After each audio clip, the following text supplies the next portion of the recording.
Car RB the vision के इस online platform पर आप सभी लोगों का स्वागत है।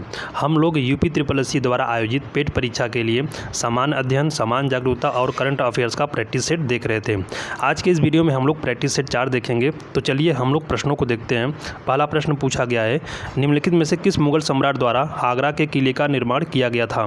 ऑप्शन दिया गया है शाहजहां, अकबर, औरंगजेब या फिर जहांगीर। तो राइट आंसर क्या हो जाएगा? Right answer option number B हो जाएगा, अकबर। देखिए, आगरा के किले का निर्माण मुगल बादशाह अकबर द्वारा 1565 से 1573 के बीच में उसके मुख्य वास्तुकार कासिम खां की देखरेख में कराया गया था। इसका निर्माण लाल बलुआ पत्थर से कराया गया था और यह लाल बलुआ पत्थर उत्तर प्रदेश के मिर्ज़ापुर शहर से लाया गया था। इसलिए इसे लाल किला भी कहा जाता है। यह किला सन 1983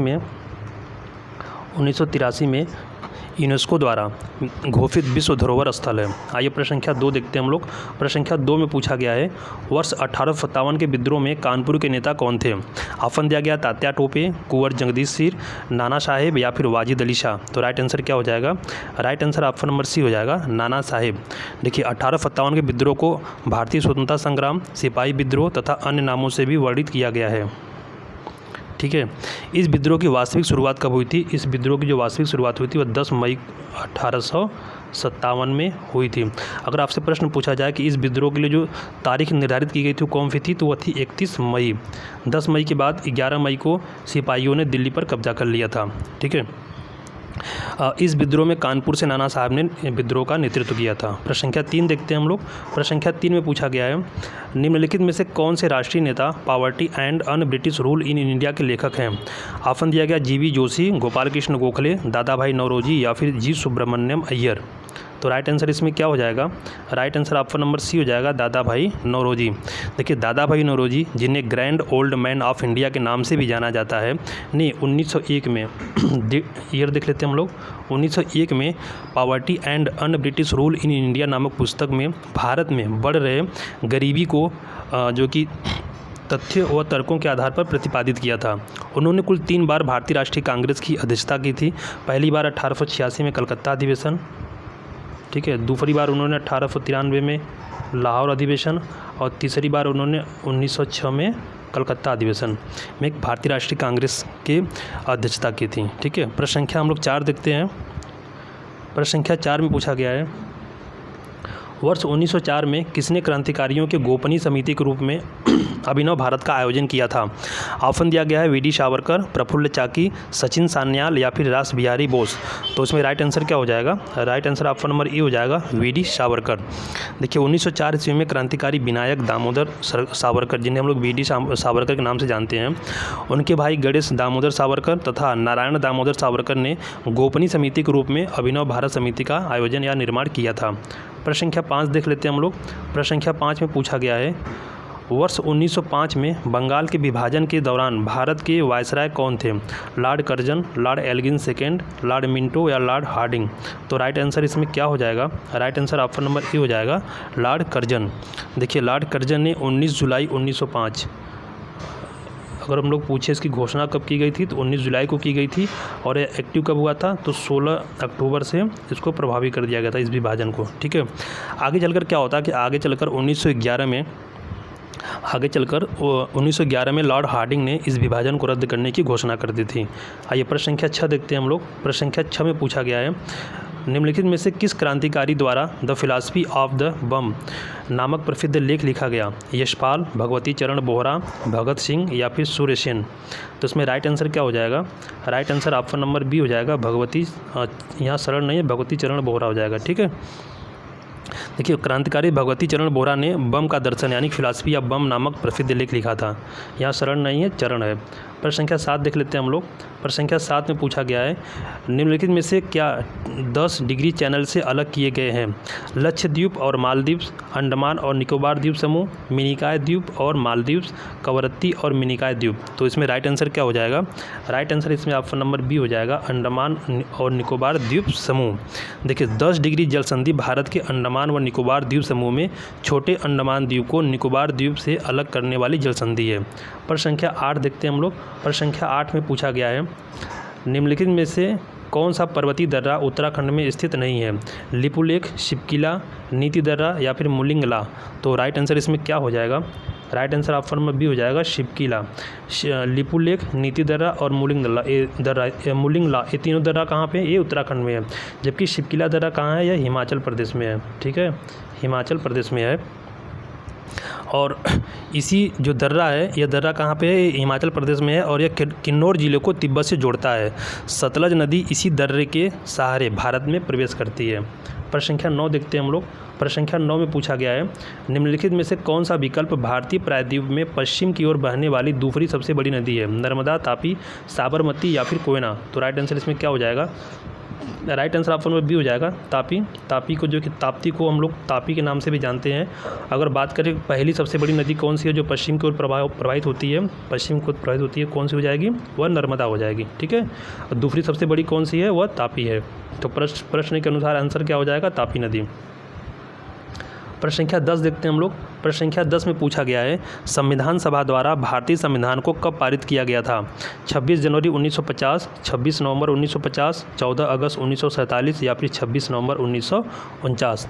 तो इसमें राइट आंसर क्या हो जाएगा? Right answer option number D हो जाएगा 26 नवंबर 1949। देखिए, भारतीय संविधान सभा द्वारा 26 नवंबर 1949 ईस्वी को पारित हुआ था और 26 जनवरी 1950 को यह प्रभावी हुआ था।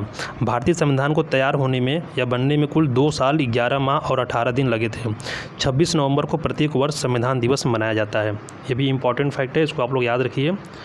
प्रश्न संख्या 11 देखते हैं। इसमें पूछा गया है, भारत की संसद द्वारा हिंदू विवाह अधिनियम कब लागू किया गया?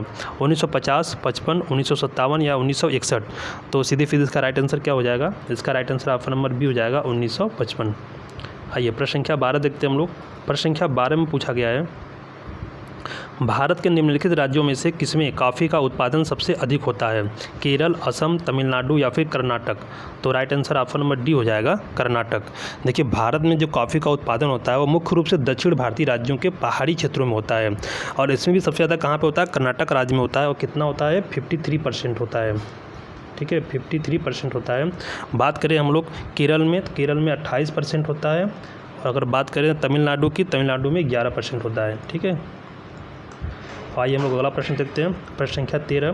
प्रश्न संख्या 13 में पूछा गया है, मौसम के दौरान रबी फसल की खेती की जाती है, यानी किस मौसम के दौरान रबी फसल की खेती की जाती है? पतझड़, सर्दी, गर्मी, मानसून अथवा वर्षा? तो राइट आंसर इसमें क्या हो जाएगा? राइट आंसर इसमें ऑप्शन नंबर बी हो जाएगा सर्दी। ठीक है, रबी की फसल की जो खेती होती है वो नवंबर माह से अप्रैल माह के बीच में की जाती है और इसकी जो मुख्य फसलें कौन कौन सी है? गेहूँ है, जौ है, मकई है, बाजरा है, राई है, मेथी आदि फसलें हैं। ठीक है, प्रश्न संख्या 14 देखते हैं हम लोग। प्रश्न संख्या 14 में पूछा गया है, वास्को डी गामा एक पुर्तगाली अन्वेषक ने किस वर्ष में भारत के समुद्री मार्ग की खोज की थी? वो 1598, 1500, 1498, 1600? तो ये बहुत बार प्रश्न पूछा गया है। आपने पिछले वर्ष के पेपर्स को अगर सॉल्व किया होगा, इस चैनल पर अगर आप लोगों ने देखा होगा तो वहाँ पर भी इसके बारे में बहुत बार बताया गया है। तो इसका राइट आंसर क्या हो जाएगा? इसका right answer option number C हो जाएगा 1498। और ये भारत में कब आया था? 17 मई 1498 में। और कहाँ पर आया था? तो यह केरल में कालीकट नामक बंदरगाह पर आया था। ठीक है, यह मालाबार तट के कालीकट नामक बंदरगाह पे आया था। आइए प्रश्न संख्या हम लोग 15 देखते हैं। प्रश्न संख्या 15 में पूछा गया है, इनमें से सोडियम की कमी से हो सकती है। अगर आपसे यहाँ एक प्रश्न और पूछा जाए कि वास्को डी गामा की मृत्यु कहाँ पे हुई थी, तो उसकी मृत्यु भारत में हुई थी, कोचीन में हुई थी। ठीक है, 1527 में। चलिए, इनमें से सोडियम की कमी से हो सकती है उच्च रक्तचाप, निम्न रक्तचाप, दस्त या फिर डिमेंशिया, मनोभ्रंश? तो राइट आंसर इसमें क्या हो जाएगा? Right answer option number B हो जाएगा निम्न रक्तचाप या फिर उसे क्या बोलते हैं? हाइपोटेंशन। ठीक है, सोडियम की उचित मात्रा दिमाग को तेज रखने में सहायता करती है, जबकि सोडियम का उपयोग दांत को सड़ने से बचाने और दांतों को साफ रखने में भी किया जाता है। तो सोडियम का यह महत्व है। प्रश्न संख्या 16 देखते हैं हम लोग। प्रश्न संख्या 16 में पूछा गया है, निम्नलिखित में से किस वैज्ञानिक ने आपेक्षिकता सिद्धांत यानी कि रिलेटिविटी थ्योरी प्रस्तुत किया था? J Thomson, Ernest Rutherford, Niels Bohr या फिर अल्बर्ट आइंस्टीन? तो राइट आंसर क्या हो जाएगा? Right answer option number D हो जाएगा अल्बर्ट आइंस्टीन। देखिए सामान्य अपेक्षिकता सिद्धांत या सामान्य सापेक्षिकता का सिद्धांत, जिसे हम लोग जनरल थ्योरी ऑफ रिलेटिविटी के नाम से जानते हैं, का प्रतिपादन अल्बर्ट आइंस्टीन ने किया था। आइंस्टीन को प्रकाश विद्युत प्रभाव की विस्तृत व्याख्या के लिए नोबेल पुरस्कार प्रदान किया गया था। ये बहुत बार प्रश्न पूछा गया है कि आइंस्टाइन को या आइंस्टीन को नोबेल पुरस्कार किस लिए मिला था। ठीक है, तो उसका आप लोग को याद रखना है, फोटो जो कि इलेक्ट्रिक इफेक्ट के लिए मिला था, प्रकाश विद्युत प्रभाव के लिए इनको मिला था। ठीक है, ना कि रिलेटिविटी थ्योरी के लिए मिला था। प्रश्न संख्या 17 देख लेते हैं हम लोग। प्रश्न संख्या 17 में पूछा गया है रक्त का सामान्य पीएच मान कितना होता है, 8.3, 9.5, 7.4 या फिर 10.6। तो राइट आंसर इसमें क्या हो जाएगा, right answer option number C हो जाएगा 7.4। देखिए पीएच मान क्या होता है कि पीएच मान एक संख्या होती है जो पदार्थों की अम्लीयता एवं क्षारीयता को प्रदर्शित करती है। मनुष्य के रक्त का पीएच मान कितना होता है, 7.4। प्रश्न संख्या 18 देखते हैं हम लोग। प्रश्न संख्या 18 में पूछा गया है निम्नलिखित विटामिन में से किसे धूप की विटामिन कहा जाता है, क्योंकि शरीर सूर्य के प्रकाश की उपस्थिति में इसे संश्लेषित करने में सक्षम होती है। विटामिन के, विटामिन ई, विटामिन डी या फिर विटामिन ए। तो राइट आंसर इसमें क्या हो जाएगा, right answer option number C हो जाएगा विटामिन डी। देखिए विटामिन डी का जो रासायनिक नाम है, ये भी परीक्षा में आपसे पूछा जाता है, तो क्या है, कैल्सीफेरॉल है। याद होगा आप लोगों को, कैल्सीफेरॉल ये विटामिन डी का रासायनिक नाम है। ठीक है, मानव शरीर में इसकी कमी से 2 रोग होते हैं। बच्चों में रिकेट्स होता है, जिसे हम लोग सूखा रोग के नाम से भी जानते हैं, तथा बड़ों में क्या होता है, बड़ों में ऑस्टियोमलेशिया नामक रोग हो जाता है। तो आप लोगों को दोनों को याद रखना है, छोटे बच्चों में रिकेट्स यानी सूखा रोग, और बड़ों में क्या होता है, ऑस्टियोमलेशिया, और इसका रासायनिक नाम क्या है, कैल्सीफेरॉल। आइए प्रश्न संख्या 19 देखते हैं हम लोग। प्रश्न संख्या 19 में पूछा गया है निम्नलिखित में से कौन सा बायोडिग्रेडेबल यानी जैव निम्नीकरण है, सामग्री नहीं है। अच्छा, जैव बायोडिग्रेडेबल सामग्री नहीं है, यहाँ पे है, ये एक्स्ट्रा लग गया है। ठीक है, सामग्री नहीं है, सॉरी।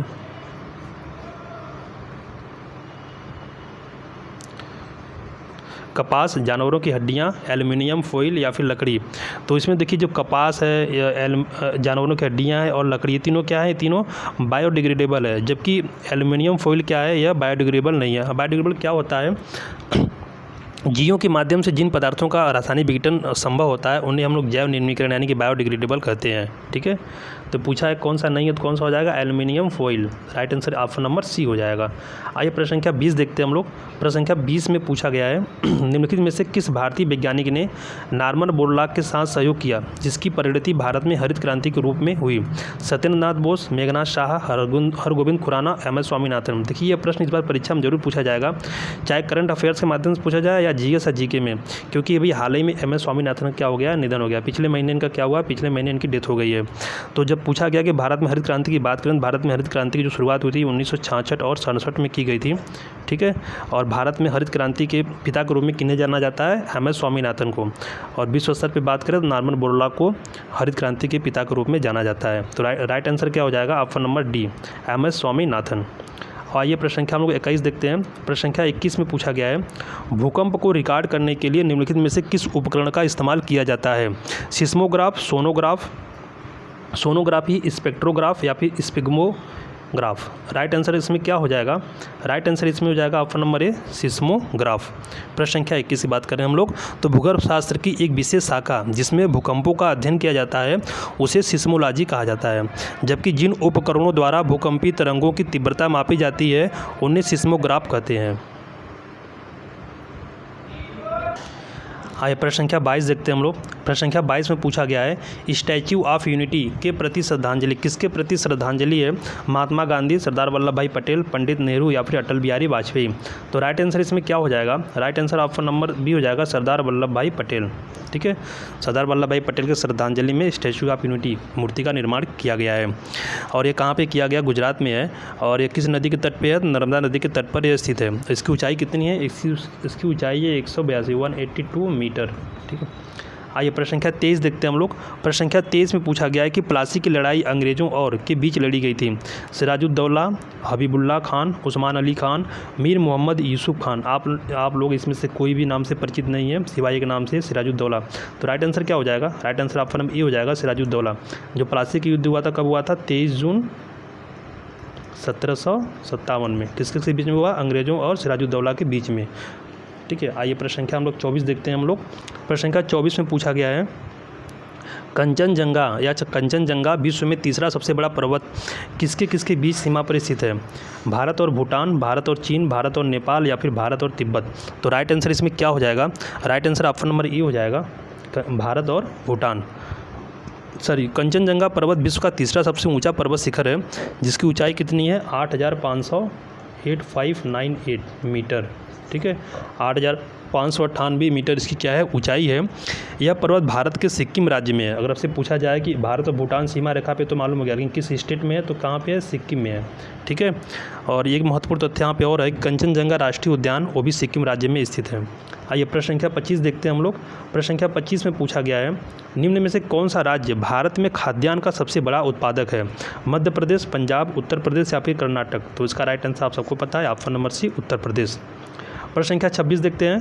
प्रश्न संख्या 26 में पूछा गया है, भारतीय संविधान अपने नागरिकों को की समानता का वचन देता है, यानी किसकी समानता का वचन देता है? अभिव्यक्ति और विश्वास, हैसियत और अवसर, विचार और अभिव्यक्ति या अवसर और अभिव्यक्ति? तो राइट आंसर इसमें क्या हो जाएगा?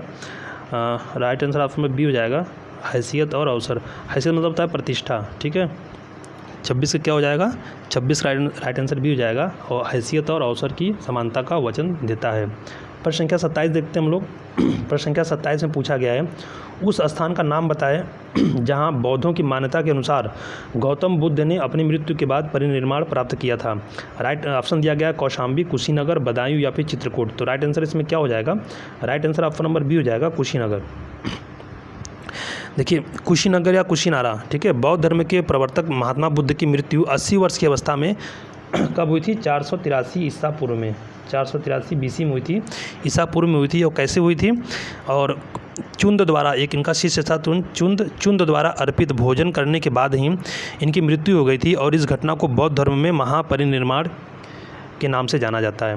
प्रश्न संख्या 28 देखते हैं हम लोग। प्रश्न संख्या 28 में पूछा गया है, 1857 के सिपाही विद्रोह में सिपाहियों को किस कंपनी द्वारा बनाए गए कारतूसों पर आपत्ति थी? एटकिंस, एनफील्ड, रेमिंगटन या फिर विंचेस्टर? तो राइट आंसर इसमें क्या हो जाएगा? Right answer option number B हो जाएगा, एनफील्ड राइफल्स। ठीक है, देखिए 1857 ईस्वी में अंग्रेजों ने पुरानी बंदूक कौन सी होती थी? ब्राउन बेस होती थी। तो ब्राउन बेस के स्थान पर नई एनफील्ड राइफल को प्रयोग करने का निर्णय लिया।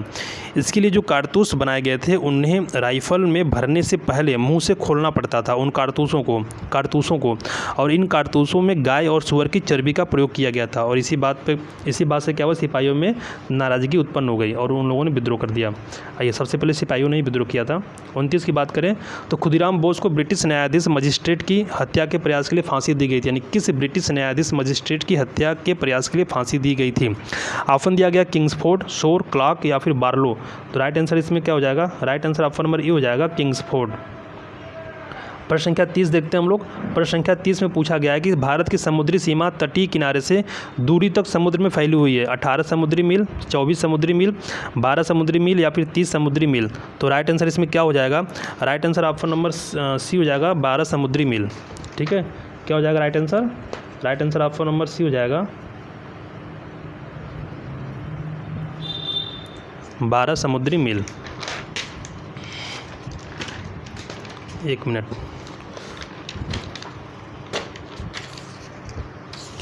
देखिए भारत की जो प्रादेशिक सामुद्रिक सीमा रेखा है, वह तट रेखा से 12 समुद्री मील यानी नॉटिकल मील दूरी तक होता है।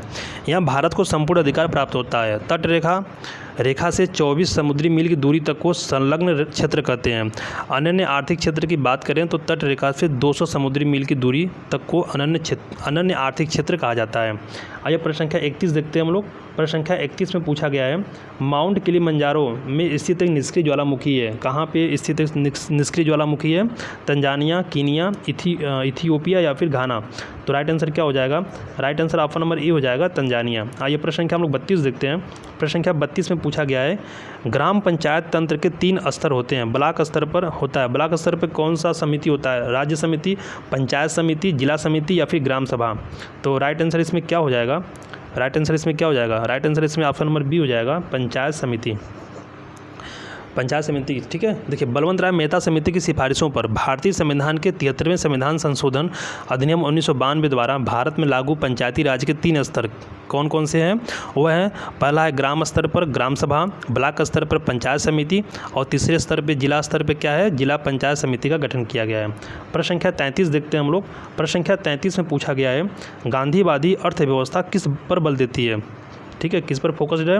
राजनीति एवं समाजवादी एवं आर्थिक मूल्य पर, मानवीय एवं सांस्कृतिक मूल्य पर, आध्यात्मिक एवं धार्मिक मूल्य पर। तो इसमें राइट आंसर क्या हो जाएगा?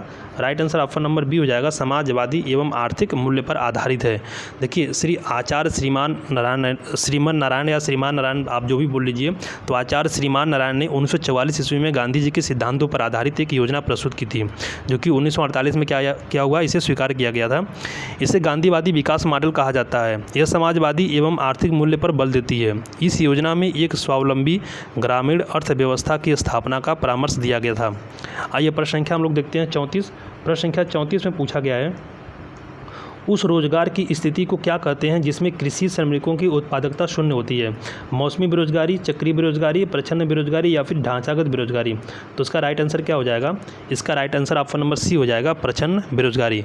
ऐसे व्यक्ति जो अपनी श्रम शक्ति का कुछ न कुछ उपयोग करते रहते हैं, किंतु उनकी सीमांत जो उत्पादकता होती है वो शून्य होती है, वो क्या कहलाते हैं? प्रच्छन्न बेरोजगारी। इसी स्थिति क्या कहते हैं? प्रच्छन्न बेरोजगारी कहलाती है। ठीक है, अगर इन्हें काम से निकाल भी दिया जाए तो उत्पादकता पर कोई भी प्रभाव नहीं पड़ता है। आइए प्रश्न संख्या 35 देखते हैं हम लोग। प्रश्न संख्या 35 में पूछा गया है, निम्न में से कौन सी भाषा संयुक्त राष्ट्र संघ की आधिकारिक भाषा नहीं है? अंग्रेजी, अरबी, जापानी या फिर चीनी। तो इसमें राइट आंसर क्या हो जाएगा? Right answer option number C हो जाएगा, जापानी। देखिए, संयुक्त राष्ट्र संघ की बात करें, यानी कि UNO की बात करें, तो इसमें कुल जो मुख्य भाषा है वो कितनी है? 6 आधिकारिक भाषा, जिसमें जापानी नहीं है। 6 भाषा कौन कौन सी है तो हम लोग देख लेते हैं। अरबी है, चीनी है, अंग्रेजी है, रूसी है, फ्रेंच है और स्पेनिश है। आइए प्रश्न संख्या 36 देखते हैं हम लोग। प्रश्न संख्या 36 में पूछा गया है, भारत का प्रथम स्वनिर्मित पावर प्लांट कहाँ स्थित है? ट्रॉम्बे, कोटा, कलपक्कम या तारापुर। तो राइट आंसर इसमें क्या हो जाएगा? Right answer option number C हो जाएगा, कलपक्कम। ठीक है, कलपक्कम है कहाँ? कलपक्कम आपका मद्रास परमाणु ऊर्जा स्टेशन है, कलपक्कम तमिलनाडु में स्थित है। आइए प्रश्न संख्या 37 देखते हैं हम लोग। प्रश्न संख्या 37 में पूछा गया है, निम्नलिखित में से कौन भारत में नीति आयोग का पदेन अध्यक्ष होता है? जिस तरह से योजना आयोग का पदेन अध्यक्ष होता था, उसी प्रकार नीति आयोग का पदेन अध्यक्ष कौन होता है? ऑप्शन दिया गया, राष्ट्रपति, प्रधानमंत्री, उपराष्ट्रपति और वित्त मंत्री। तो राइट आंसर इसमें क्या हो जाएगा? Right answer option number B हो जाएगा, प्रधानमंत्री। आप लोग को पता है कि पहले भारत में पंचवर्षीय योजनाएं चलती थी, 12 पंचवर्षीय योजना चली 1 से लेकर 12 तक। उसके बाद 2015 में क्या हुआ कि 1 जनवरी 2015 को योजना आयोग को खत्म करके उसके स्थान पर किसकी शुरुआत की गई है? उसके स्थान पर शुरुआत की गई है नीति आयोग को। और इसकी शुरुआत कब हुई है? इस डेट को याद रखिएगा, 1 जनवरी 2015।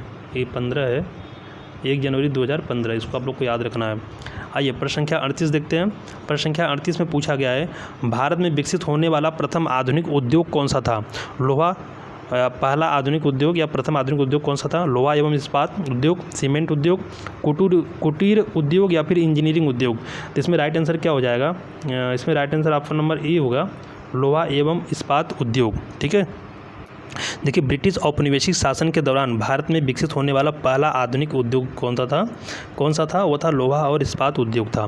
प्रश्न संख्या 39 देखते हैं हम लोग। प्रश्न संख्या 39 में पूछा गया है, चिपको आंदोलन निम्नलिखित में से किससे संबंधित है? सार्वजनिक जीवन में पारदर्शिता से, संतुलित विकास से, पेड़ों को काटने से बचाने के लिए, बचाने लिखा है, बचाने के लिए या फिर वन रोपण से। तो उसका राइट आंसर क्या हो जाएगा? Right answer option number C हो जाएगा, पेड़ों से काटने से बचाने के लिए। ठीक है, पेड़ों को काटने से बचाने के लिए। और मुख्य रूप से इस आंदोलन की शुरुआत कब हुई थी? इस आंदोलन की शुरुआत 1973 में हुई थी और उस समय के तत्कालीन उत्तर प्रदेश में हुआ था और वर्तमान में उत्तराखंड में, अगर हम लोग बात करेंगे उत्तराखंड में है। ठीक है, विभाजन हो गया था बाद में यूपी का, तो उत्तराखंड में जो हिमालयी क्षेत्र है वहाँ पे पेड़ों को बचाने के लिए इस आंदोलन शुरू किया गया था। किसको शुरू किया गया था? चिपको आंदोलन को। आइए प्रश्न संख्या 40 देखते हैं, जो आज का सबसे अंतिम प्रश्न है और महत्वपूर्ण प्रश्न है। भारतीय औद्योगिक विकास बैंक की स्थापना कब की गई थी? जुलाई 1968, जुलाई 1966, जुलाई 1964 या फिर जुलाई 1962। तो इसमें राइट आंसर क्या हो जाएगा? Right answer option number C हो जाएगा, जुलाई 1964। देखिए, अनुभवहीन भारतीय उद्योगों के विकास के लिए, क्योंकि अभी भी देश हमारा स्वतंत्र हुआ था, तो अनुभवहीन भारतीय उद्योगों के विकास के लिए ऋण और अन्य वित्तीय सेवाएं प्रदान करने के लिए संसद अधिनियम द्वारा 1 जुलाई, अगर डेट भी देखें तो क्या है, 1 जुलाई है, ठीक है, 1 जुलाई 1964 को IDBI बैंक की स्थापना की गई थी। और इसका मुख्यालय कहाँ है? इसका मुख्यालय आपका मुंबई में, महाराष्ट्र में। तो यह थे आज के 40 महत्वपूर्ण प्रश्न। अगर आप लोग को वीडियो अच्छा लगा हो, इसे अधिक से अधिक शेयर करें और चैनल को सब्सक्राइब भी करें।